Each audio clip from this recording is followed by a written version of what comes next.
అందిస్తారు. శ్రీనివాస్, చెప్పండి, భద్రాద్రిలో పరిస్థితి ఏ విధంగా ఉంది? ఏ పార్టీకి ఎడ్జ్ ఉండే అవకాశం ఉంది? పోలింగ్ సరళి ఎంత ఉండే అవకాశం ఉంది? Thank you Lakshminath. భద్రాద్రి కొత్తగూడెం జిల్లాలో ఉన్నటువంటి 5 అసెంబ్లీ నియోజకవర్గాలు ఏవైతే ఉన్నాయో, అశ్వరావుపేట, కొత్తగూడెం నియోజకవర్గం వచ్చేసి ఖమ్మం పార్లమెంట్ సెగ్మెంట్ లో కలిసినటువంటి నేపథ్యం ఉంది. అదే విధంగా పినపాక, ఇల్లందు, భద్రాచలం 3 అసెంబ్లీ నియోజకవర్గాలు వచ్చేసి ఈ యొక్క మహబాద్ పార్లమెంట్ నియోజకవర్గంలో కలిసినటువంటి నేపథ్యంలో ఈ యొక్క రెండు పార్లమెంటు నియోజకవర్గాలకు భాగస్వామ్యం వహిస్తున్నటువంటి ఈ యొక్క కొత్తగూడెం జిల్లాలో ఉన్నటువంటి ఈ యొక్క ఓటర్లు ఎవరైతే ఉన్నారో, ప్రధానంగా చూసుకున్నట్లయితే ఇక్కడ ఖమ్మం పార్లమెంట్ నుంచి పోటీలో ఉన్నటువంటి బీఆర్ఎస్ అభ్యర్థి నామా నాగేశ్వరరావు కావచ్చు, బీజేపీ అభ్యర్థి తాండ్రా వినోద్రావు కావచ్చు, అలాగే ఈ యొక్క కాంగ్రెస్ అభ్యర్థి రఘురామరెడ్డి గారు కావచ్చు, ఇలా ముగ్గురు అభ్యర్థులు కూడా ఈ యొక్క మండు వేసవిలో తమ దైన పద్ధతిలో, అంటే వేసవిని తట్టుకొని ఈ యొక్క ఓటర్లను అభ్యర్థించేందుకు తమ యొక్క పర్యటనలను జరుపుతున్నటువంటి నేపథ్యంలో ఓటర్లు ఈ యొక్క అభ్యర్థులకు ఏ అభ్యర్థికి ఓటు తన యొక్క ఓటును వినియోగించనున్నారు అనేది ఎక్కువగా చూసుకున్నట్లయితే ఇక్కడ భద్రాద్రి కొత్తగూడెం జిల్లాలో కమ్యూనిస్టులు కూడా ఎక్కువగా ఉన్నటువంటి నేపథ్యం ఉంది.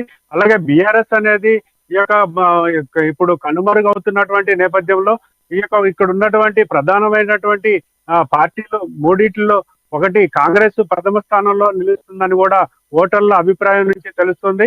అలాగే ద్వితీయ స్థానంలో బీజేపీ అభ్యర్థి తాండ్ర వినోద్రావు ఉంటారని చెప్పేసి కూడా ఓటర్ల యొక్క నాడి నుంచి తెలుసుకున్నటువంటి నేపథ్యం ఉంది.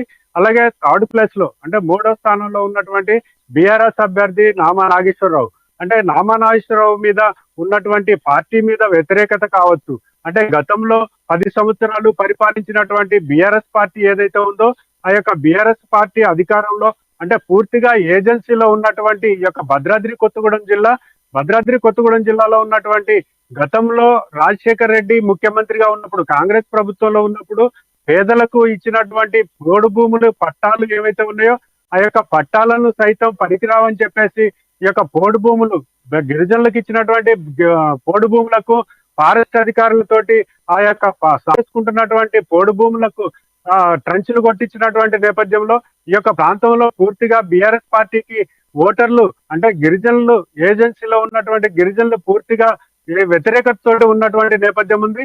అంతేకాకుండా గతంలో 2 దఫాలుగా పార్లమెంట్ అభ్యర్థిగా ఉన్నటువంటి నామా నాగేశ్వరరావు ఈ ప్రాంతం అభివృద్ధికి ఎక్కడా కూడా ఒక పునాది రాయేసినటువంటి సందర్భాలు లేవని చెప్పేసి కూడా ఈ జిల్లా ప్రజల నుంచి వినిపిస్తున్నటువంటి నేపథ్యంలో బీఆర్ఎస్ పార్టీ అందుకనే థర్డ్ ప్లేస్ కి వెళ్ళిపోతుందని చెప్పేసి కూడా ప్రజల నుంచి వస్తున్నటువంటి ఈ యొక్క అభిప్రాయం తెలుస్తోంది లక్ష్మణ్. అలాగే ఈ యొక్క కాంగ్రెస్ ప్రభుత్వానికి ఇప్పుడున్నటువంటి కమ్యూనిస్టులు, సిపిఎం కావచ్చు, సిపిఐ కావచ్చు, అలాగే జనసమితి, అలాగే ఇంకా పలు పార్టీలు కాంగ్రెస్ పార్టీకి సపోర్ట్ చేస్తున్నటువంటి నేపథ్యంలో ఈ యొక్క కాంగ్రెస్ పార్టీ ఇప్పుడు అధికారంలో ఉంది.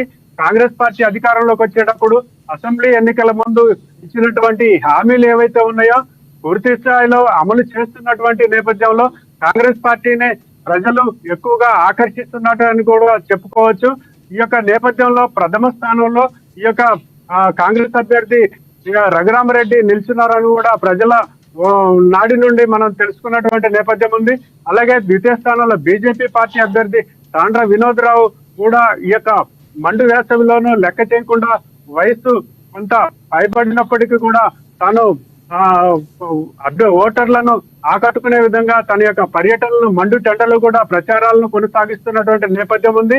అలాగే స్థానికంగా నేను ఇక్కడ ములకలపల్లి మండలంలో పొగలపల్లిలో పుట్టాను, అక్కడే పెరిగాను, ఈ ప్రాంతం బిడ్డను కాబట్టి, నేను స్థానికుడిని కాబట్టి, ఈ ప్రాంతంలో ఉన్నటువంటి ప్రజా సమస్యలు తెలిసిన వాడిని కాబట్టి నన్ను గెలిపించండి, నన్ను గెలిపించినట్లయితే నన్ను పార్లమెంట్ కి పంపిస్తే ఈ ప్రాంతంలో ఉన్నటువంటి ప్రజా సమస్యలు ఏవైతే ఉన్నాయో నిరుద్యోగం కావచ్చు, అలాగే వ్యవసాయదారులకు ఉన్నటువంటి సమస్యలు కావచ్చు, అలాగే వివిధ కుటుంబాలకు, మధ్యతరగతి కుటుంబాలకు లోన్లు కావచ్చు, ఇలాంటివి ప్రతి ఒక్కటి కూడా నేను ఈ ప్రాంతంలో పుట్టినవాడిని కాబట్టి నాకు ఈ యొక్క ప్రాంత ప్రజల యొక్క సమస్యలు తెలుసు కాబట్టి ఈ యొక్క ప్రాంతాన్ని అభివృద్ధి చేసేందుకు నాకు ఈ అవకాశం ఇప్పించండి.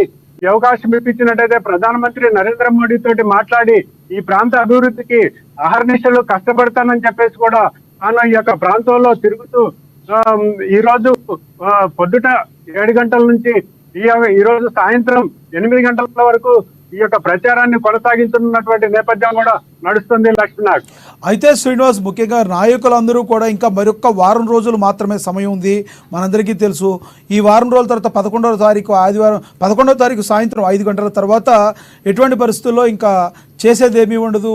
100% ఏం చేసినా ఈ 7 రోజుల్లోనే చెయ్యాలి.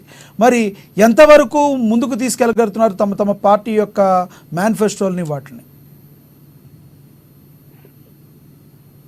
అదే లక్ష్మణాగ్, ఇప్పుడు పార్లమెంటు ఎన్నికలు, అసెంబ్లీ ఎన్నికల ముందు కాంగ్రెస్ ప్రభుత్వం ఇచ్చినటువంటి హామీలను 6 హామీలను 5 హామీలు ఇప్పటికే నెరవేర్చినటువంటి నేపథ్యం ఉంది కాబట్టి ఇప్పుడు కాంగ్రెస్ పార్టీ ఇస్తున్నటువంటి హామీలు తప్పకుండా నెరవేరుస్తారని చెప్పేసి కూడా ప్రజలు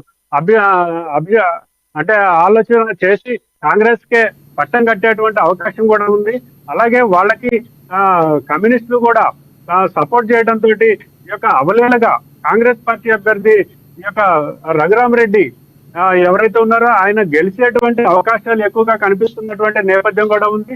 ఓటర్లు కూడా ఈ వేసవిలో ఈ మండు ఎండల్లో వచ్చినటువంటి ఈ యొక్క ఎన్నికలకు ఓటర్లు ఎంతవరకు తమ ఓటు హక్కును ఈ ఎండలో వచ్చి ఓటు హక్కును వినియోగించుకుంటారనేది కూడా కొంత ప్రశ్నార్థకం అయినప్పటికీ కూడా జిల్లా కలెక్టర్ ప్రియాంక అలా ప్రతి ఓటరుకు స్లిప్పులు ఇచ్చి తప్పనిసరిగా తమ యొక్క ఓటును వినియోగించుకోవాలని, అలాగే వేసవి కాలం కావడంతో ఈ యొక్క ఓటర్లకు ఓటు వేసేందుకు వచ్చేటువంటి ఓటర్లకు ఏ విధమైన అసౌకర్యం కలగకుండా శామ్యానాలు కావచ్చు, ఆ ప్రాంతాల్లో పోలింగ్ కేంద్రాల వద్ద తాగునీటి వసతి కావచ్చు, మా వృద్ధులకు అలాగే వికలాంగులకు వీల్ చైర్లు కావచ్చు, ఇలాంటివి మొత్తం కూడా ఆ యొక్క ప్రాంతంలో ఉన్నటువంటి ఇబ్బందులు లేకుండా చూడవలసిన అవసరం ఉందని చెప్పేసి కూడా ఈ యొక్క జిల్లాలో ఉన్నటువంటి కింద స్థాయి అధికారులకు అందరికీ కూడా ఆదేశాలు ఇచ్చినటువంటి నేపథ్యంలో ఓటర్లు ఎక్కువగానే ఈ యొక్క ఓటు హక్కును వినియోగించుకునేందుకు అవకాశం ఉన్నది లక్ష్మీనాథ్.